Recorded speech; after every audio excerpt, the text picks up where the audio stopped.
ချမ်းသာပေါ်တတ်ဆိုရင်20လုံးလုံးအလုံးလုံးရမယ်ဆိုတဲ့အတွေ့ကတကယ်ပဲမှန်ကန်ရလား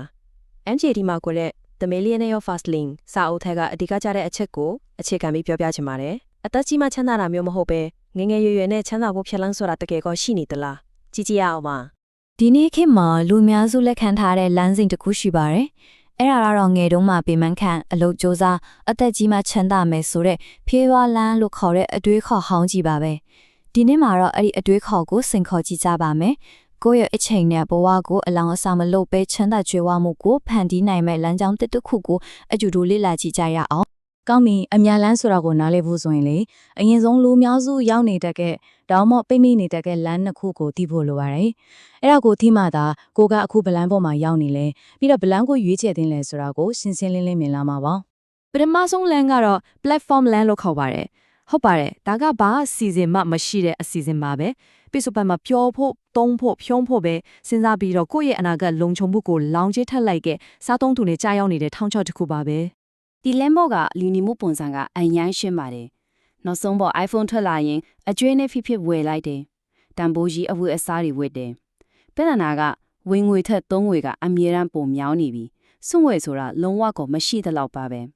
ဒါဟာတဖြည်းဖြည်းနဲ့စင်ရဲမွဲတင်မှုစီကိုဦးတည်နေတဲ့လမ်းကြောင်းမှတစ်ခုလိုပါပဲကောင်းပြီဒုတိယလမ်းကတော့လူအများစုကဓမ္မတကယ်လုံခြုံတဲ့စိတ်ချရတယ်လို့ထင်နေကြတဲ့ဖြည့်ထွားလမ်းပေါ့ဆိုလိုတာကငငယ်မှာလှုပ်ကြိုးစားပင်စင်တွေပိုက်ဆံစုအသက်ကြီးလာတဲ့အခါမှာတော့အေးအေးဆေးဆေးနေမယ်ဆိုတဲ့လူများစုယုံကြည်နေတဲ့ပုံပြင်တစ်ပုတ်လိုပါပဲဒီခရီးစဉ်ကကြိုပြီးမြင်ရောက်ကြည့်လို့ရပါတယ်အသက်20နှစ်မှာပွဲရမယ်25မှာအလောက်ကောင်းကောင်းတစ်ခုဝင်မယ်ပြီးတော့အသက်45လောက်မှာပင်စင်အတွက်ငွေအပြည့်အဝစုပြီးအသက်65နှစ်ရောက်တဲ့အခါမှာတော့ချမ်းချမ်းသာသာနဲ့အနားယူနိုင်ဖို့မျှော်လင့်ရတာပါဒီလမ်းအတွက်ပေးဆက်လက်ရတဲ့တန်ဖိုးကတော့ဘဝရဲ့အကောင်းဆုံးအခြေအနေဖြစ်တဲ့နှစ်ပေါင်း40ပါပဲဒီတော့တကယ်အဖြေကဘာဖြစ်မလဲဒါကတော့တတိယလမ်းကြောင်းဖြစ်တဲ့အမြန်လမ်းပါပဲ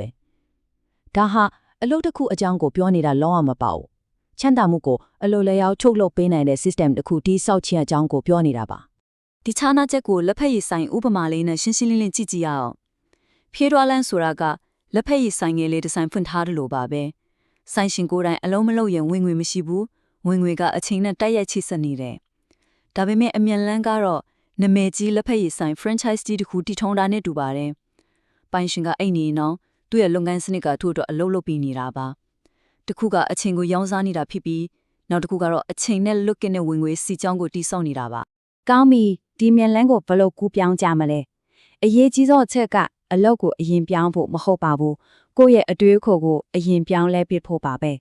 လောကကြီးကိုစာသုံးသူတယောက်ရဲ့မျက်လုံးနဲ့ကြည့်နေရကနေထုတ်လုပ်သူတယောက်ရဲ့မျက်လုံးနဲ့ပြောင်းပြီးကြည့်ဖို့လိုအပ်ပါလေဒီအတွက်အရန်ကောင်းတဲ့အဆိုအမိန့်တစ်ခုရှိပါတယ်ရွှေထွက်တဲ့ကြားတိုင်းရွှေလဲမတူပါနဲ့ရွှေတူးသမားတွေကိုကော်ပြားရောင်းပါတယ်စဉ်းစားကြည့်ပါလောကမှာလူများစုကဝယ်ယူသုံးစွဲတဲ့စားသုံးသူတွေပါလူနည်းစုကတော့ဖန်တီးရောင်းချတဲ့ထုံလုပ်သူတွေပါငွေကြေးဆိုတာအမြဲတမ်းလိုထုံလုပ်သူတွေစီကိုပဲစီဝင်တက်ပါတယ်ဟုတ်ပြီထိုးလို့သူတယောက်အနေနဲ့ဘယ်လိုစီးပွားရေးမျိုးကိုတည်ထောင်ရမလဲစီးပွားရေးလုပ်ငန်းတိုင်းကအမြန်လန်းကိုရောက်နိုင်တာမဟုတ်ပါဘူးဒီကစားပွဲမှာလိုက်နိုင်ရမယ့်စီးမြင်9ခုရှိပါတယ်အဲ့ဒါကို CNENS မူပေါင်းလို့ခေါ်ပါတယ် sense ဆိုတာကတော့ control entry need time နဲ့ skill ဆိုတဲ့စကားလုံးတွေရဲ့အတူကောက်ပါကိုလိုမဲ့စီးပွားရေးကဒီစီမင်ကချက်နဲ့ကညီမသာအမြန်လန်းပေါ်တက်ရောက်ဖို့အလားအလာအကောင်းဆုံးဖြစ်မှာပါကဲတစ်ခုချင်းစီကိုကြည့်လိုက်ကြအောင်ပထမဆုံးက C control ထိန်းချုပ်မှုပါဒါတော့ညီနိုင်လို့မရတဲ့အချက်ပါကိုယ့်လုပ်ငန်းရဲ့ကားမောင်းသူနေရာမှာကိုယ်တိုင်ထိုင်နေရမယ်စေးနှုံထုတ်ကုန်လုပ်ငန်းလည်ပတ်မှုအားလုံးကိုကိုယ်တိုင်ဝဲထိန်းချုပ်နိုင်ရမယ်တခြားသူတယောက်ရဲ့လုပ်ငန်းအောက်မှာကားကြုံစီးနေလို့မရပါဘူးဒုတိယက entry ဝင်ရောက်မှုပါကိုလုံးမဲ့စီးပွားရေးကဘယ်သူမဆိုတရက်နှစ်ရက်အတွင်းအလွယ်တကူဝင်လို့ရတဲ့လုပ်ငန်းမျိုးမဖြစ်သင့်ပါဘူးဝင်ဖို့လွယ်တဲ့လမ်းဆိုတာလူတိုင်းဝင်လာမှာဖြစ်လို့ရင်ကြောပိတ်ဆို့ပြီးအမျက်အစွန်းနှဲပါတဲ့လမ်းဖြစ်သွားနိုင်ပါတယ်တကယ်အမြန်လမ်းမှာရင်ကြောပိတ်ဆို့မှုဆိုတာမရှိပါဘူးတတိယနဲ့အရေးကြီးဆုံးက and need လိုအပ်ချက်ပါငွေနောက်ကိုလိုက်နေလာကိုအခုပဲရက်လိုက်ပါလူတွေရဲ့လိုအပ်ချက်နောက်ကိုပဲလိုက်ပါမြန်မာပြည်သူတွေအတွက်တကယ်ပြဿနာတစ်ခုကိုရှာဖွေပြီးဖြေရှင်းပေးလိုက်ပါတန်ဖိုးတစ်ခုကိုဖန်တီးပေးလိုက်ပါအဲ့ဒီအခါမှာငွေဆိုတာကိုနောက်ကိုအလိုလိုလိုက်လာပါလိမ့်မယ်စတုထက T time အချိန်မှာကိုယ့်ရဲ့လုပ်ငန်းဟာကိုယ်တိုင်24နာရီရှိမနေရင်တောင်လဲပတ်နိုင်တဲ့ system တစ်ခုဖြစ်ရမှာမည်ဝင်ငွေကိုပေးရတဲ့အချိန်နဲ့လုံးဝချိတ်ဆက်မထားတော့မှဒါတကယ်လွတ်လပ်မှုကိုရရှိမှာပါ ပန်းတန်ကတော့ကိုမရှိရင်တော့ဝင်ငွေရှာပေးနိုင်တဲ့ငွေတီးတဲ့အပင်တစ်ပင်ကိုစိုက်ဖြိုဖို့ပါပဲနောက်ဆုံးတစ်ခုကတော့ scale အတိုင်းတာပါကိုလုပ်ငန်းကလူရကနန်းကိုပဲဝန်ဆောင်မှုပေးနိုင်တာလားဒါမှမဟုတ်တန်းနဲ့ချီတဲ့လူတွေကိုဝန်ဆောင်မှုပေးနိုင်စွမ်းရှိသလားတလားကိုဝင်ငွေတတင်းကနေတန်းတရာချီအောင်တိုးချင်နိုင်တဲ့အလားအလာရှိရမှာပါဒါကလုပ်ငန်းငယ်လေးတစ်ခုကို empire တစ်ခုဖြစ်ပြောင်းလဲပေးနိုင်တဲ့ scale ရဲ့စွမ်းအားပါ ဒီတော့ဒီအချက်တွေအားလုံးကိုပြန်ပြီးခြုံကြည့်လိုက်တဲ့အခါဘာကိုတွေ့ရမလဲအဆုံးမှာတော့ဒါဟာရွေးချယ်မှုတစ်ခုစီကိုပဲပြန်ရောက်လာပါတယ် ဒီရွေးချယ်မှုကရှင်းပါတယ်စားသုံးသူအဖြစ်ပဲစစ်နေမလားဒါမှမဟုတ်ထုတ်လုပ်သူဖြစ်လာမလားနိုင်ငံခြားကပစ္စည်းတွေကိုပဲဝယ်သုံးနေမယ့်အစားပြည်တွင်းအတွက်ဖြည့်ရှင်းနည်းတွေကိုဖန်တီးမလားသူများစီမှာအလုပ်ဝင်လုပ်မယ့်အစားအလုပ်ပိုင်တွေကိုဖန်တီးပေးမလားဈေးသက်သာဆုံးကိုလိုက်ရှာမယ့်အစားတန်ဖိုးအကြီးမားဆုံးကိုပေးရမလား